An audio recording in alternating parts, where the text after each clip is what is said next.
Hey guys, it's Mike here, and in this video, I'm going to be discussing another what-if fight that would have taken place during the Cell Saga of Dragon Ball Z. This would have pit Super Saiyan Goku against Super Saiyan Vegeta before either of them entered the time chamber in order to surpass the Super Saiyan barrier and overcome the androids with their pure power. Who would actually win out of the two of these different characters? Well, I'm going to be breaking that down in depth using the manga, discussing the power of each character relative to one another, and how well they would actually do in a theoretical fight. But before I begin, if you're new to this channel, consider subscribing and enable notifications so you can stay up to date with all my future videos. Additionally, if you like this content, make sure to leave a like, share your own thoughts down below, and also share this video out with your friends so it could be seen by even more people and I can make even more content like this. But with that being said, let's get into the video. So let's begin with Goku in this case and his level of power. Starting with this arc, of course, Goku had returned from Namek after becoming a Super Saiyan and defeating Goku on that planet. However, before he came back, he made a detour at planet Yardrat, in which he learned how to become a Super Saiyan at will and maybe increase his power a little bit from there. As we end up seeing, what occurred was that he went face to face against Trunks, another Super Saiyan from the future, and the two of them ended up fighting against one another in a brief sparring match. We saw that during this fight, everyone was shocked at the pure power on display here. Even Vegeta, as we could see down below, the one who's going to be fighting against Goku in this theoretical fight, is saying, so that is a Super Saiyan. So Goku had already significantly surpassed the power of Vegeta on Namek by becoming a Super Saiyan after he had already surpassed Vegeta in his base form with a Zenkai boost. However, he took it even further here by training on Yardrat and achieving the teleportation technique, the instant transmission or Shunkan Ito, which pushed him that much further above Goku. However, shortly after this, Trunks would explain in depth to Goku exactly what was going to happen, and that in 3 years, the androids would arrive and kill everyone unless they trained. This is what led into everyone going about to do that, where Piccolo would go on to train with Gohan and Goku, and Vegeta would go on to train himself, as we see right here, under increased gravity in a room that Dr. Brief created for him. In the manga, 300 times gravity, I believe, was the maximum, and in the anime, we saw him actually going up to 500 times gravity, which was 3 times or 5 times greater than what Goku had trained under on his way to Namek, which is part of the reason why Vegeta had such a large increase overall in power, as we could even see right here during this period of time in which he endured hellish training. And we even get to see on the cover art of chapter 142 of the Dragon Ball Z section of this, at least, where we see everyone training, with Goku training alongside Piccolo and Gohan as a Super Saiyan. Now, I actually went really in depth into just how powerful Goku became at this point in another video you could see in the top right corner on this channel in this video, in which I discussed, exactly why Goku didn't get multitudes of times stronger, because of the fact that he was actually training with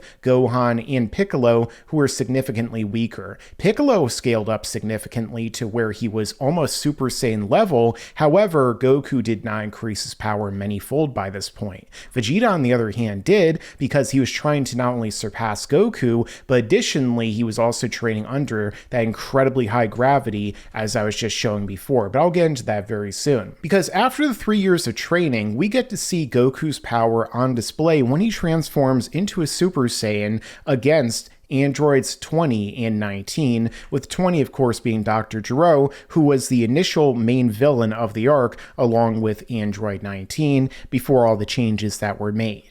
So nonetheless, what ended up happening, Goku immediately goes to charge in to fight against them. However, Piccolo observes very quickly that Goku already has something off about him, which is that the Super Saiyan form is actually causing him to be even more taxed with regard to his heart virus. The symptoms have already started to kick in, delayed from where they originally did in the original timeline and the History of Trunks timeline. However, despite this, Goku is still doing pretty well against android 19 19 at first, being able to stop all of his attacks, knocking him back, dealing some damage to him, but no matter what he does, Android 19 is still able to keep coming back.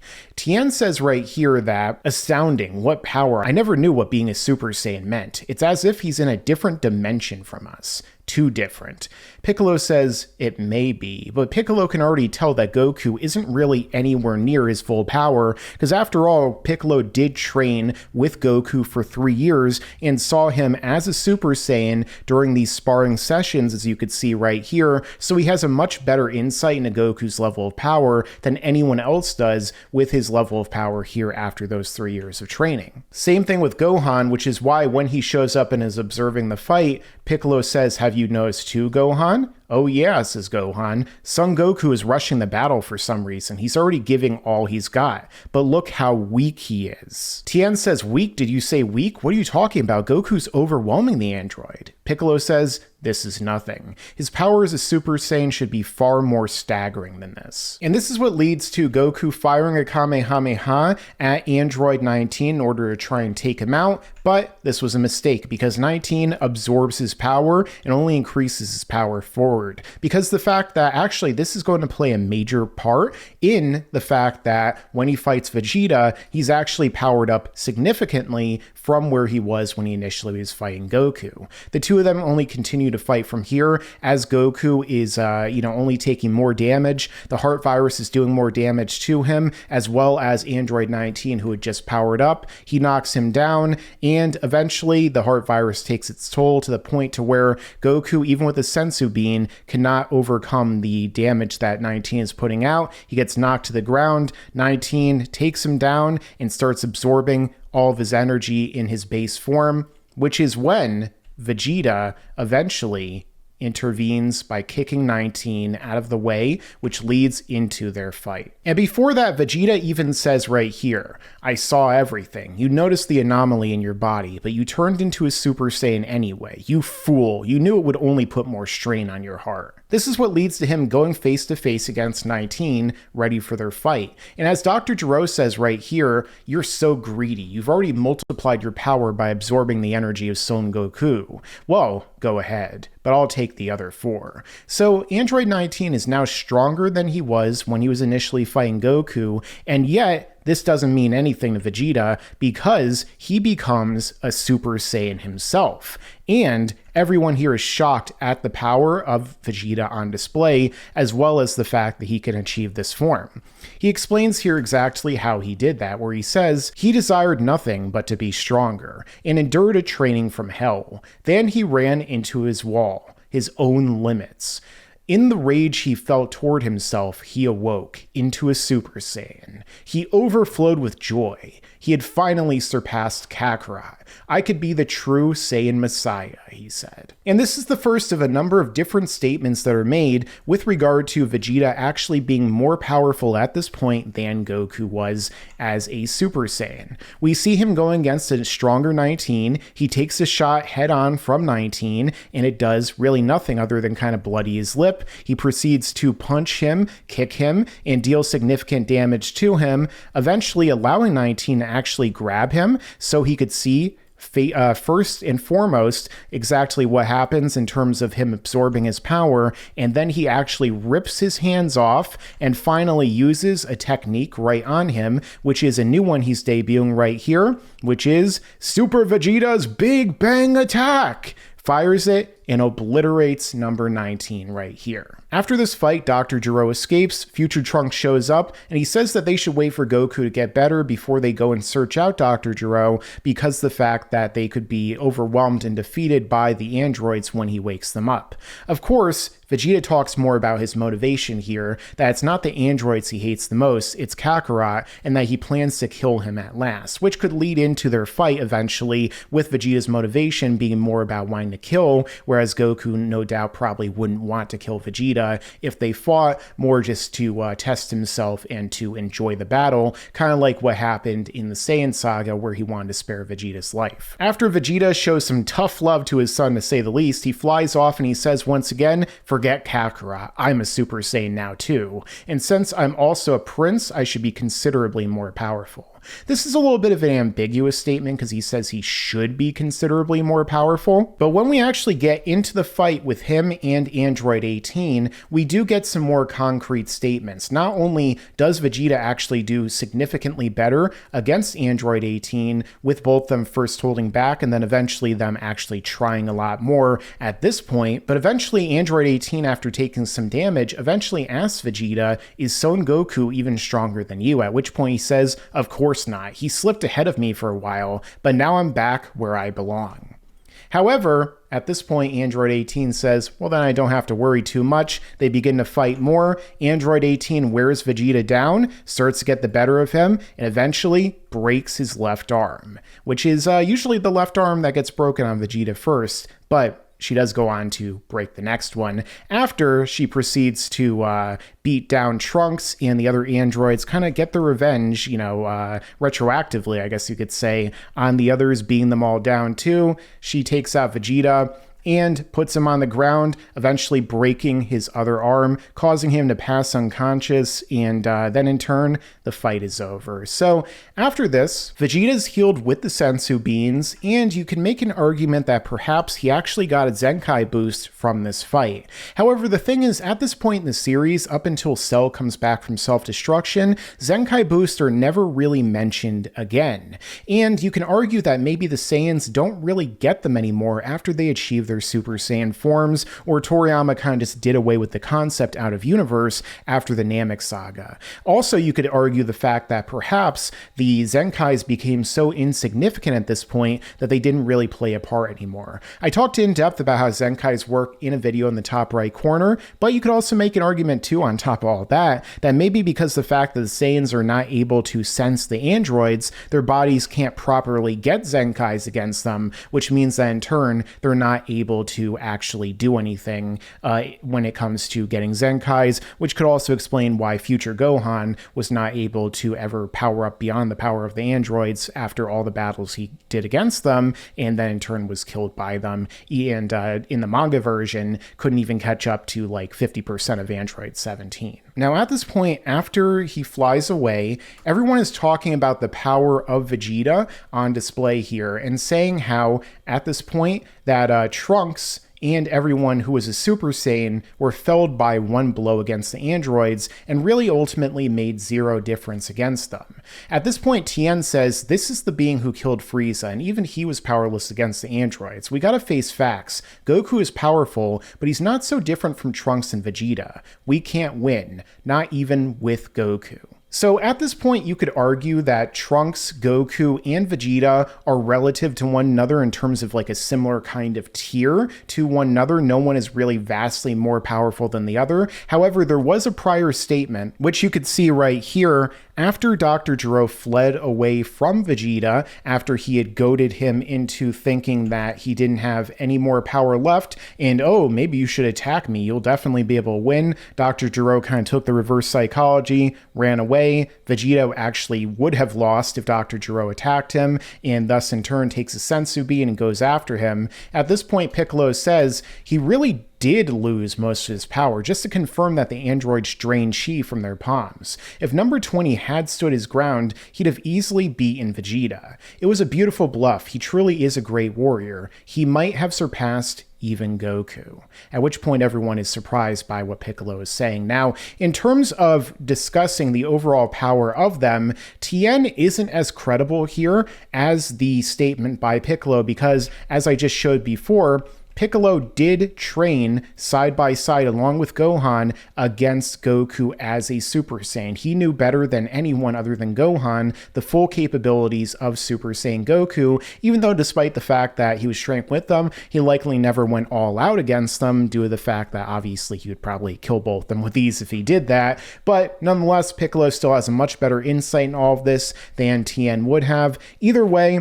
I think it's fair to say that Vegeta is more powerful based upon all the evidence here than Goku would have been as a Super Saiyan, even at 100% if the heart virus wasn't affecting him. However, he isn't vastly above him. Not too long after this, Piccolo merges with Kami and becomes the most powerful Z fighter. He goes on to fight against Imperfect Cell, and then Vegeta learns about everything that's occurring right here, where he says that the Super Saiyan is supposed to be the most powerful being in existence, and here they're outdoing us left and right. It's maddening. Don't you agree, Kakarot? And Goku did in fact agree, because even though we see here that Goku is sleeping, he's basically in a coma from the heart virus, we do see that when Goku wakes up shortly, he says right here that he heard everyone talking in his dreams and has a pretty good idea of what's going on, not only with the androids, but also with Cell. And as he says right here, if Vegeta can't win, I can't either. And so he plans to conserve his strength in order to transcend the Super Saiyan, which he knows that Vegeta is going to plan how to do as well, which he also says right here shortly after everyone explains the whole Cell situation, where he says right now that he's going to top himself and transcend the Super Saiyan, and that Kakarot will do the same. So it's interesting that even though neither of them are talking to one another, they both have interpreted and anticipated exactly what the other is going to do in this situation, where both of them are going to try and surpass the Super Saiyan wall. And Goku knows exactly where to do that, which is the hyperbolic time chamber. And after grabbing Gohan, he goes to meet with Vegeta and Trunks in order to ask him to go and train with him there. Vegeta had been standing here in a kind of meditative state for the past 3 days, trying to visualize himself past the Super Saiyan barrier. And thus, as a result, Vegeta might have actually been even closer to this concept than Goku had been at this point. Nonetheless, Vegeta is the one to first achieve all this, because he goes into the time chamber with Trunks before Goku does with Gohan, and then in turn achieves it in this state, whereas Goku goes in afterward and not only achieves a state beyond Super Saiyan, but then goes on to master it and achieve the grade 4, which is the ultimate perfect form of that initial Super Saiyan. But of course, before Vegeta goes in, he makes the point of saying, Kakarot, why are you suggesting that I do this too? My eventual goal is to kill you. And Goku says, we probably can't beat this enemy alone. I'm sure you know that too. And Vegeta says, you might regret this later.